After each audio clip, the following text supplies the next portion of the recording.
Once there were tens of millions of waterfowl in this valley, 2 million salmon coming in through the Golden Gate and coming into the rivers of the Central Valley.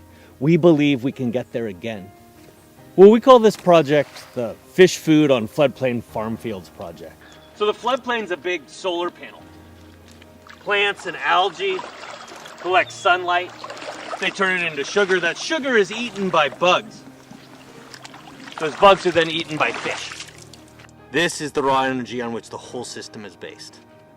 There's still hundreds of thousands of acres of farmland that won't ever be accessible to fish, but they can still benefit fish. They can still grow fish food, and we can drain that water enhanced with nutrients and with bugs back to the river where it can be of use.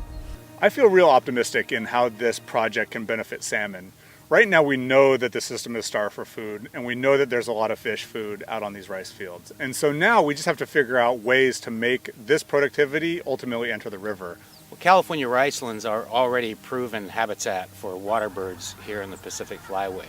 We are very hopeful that this research can help us deliver those types of benefits to salmon as well. The idea here is really to think about fish management in a new way. If you just scoop up your hand and look in the water, you can see those little zooplankton just swimming around. And that's fish food, and there's a ton of it.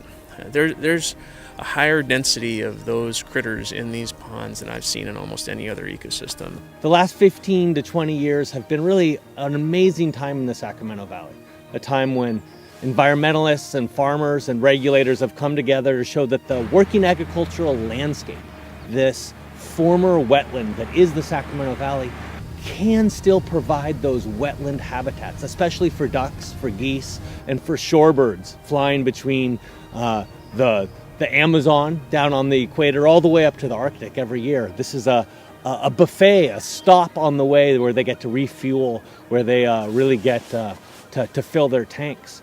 And now, over the last 20 years, science has really shown that the floodplain, those swampy, off-channel habitats, are critical for fish as well.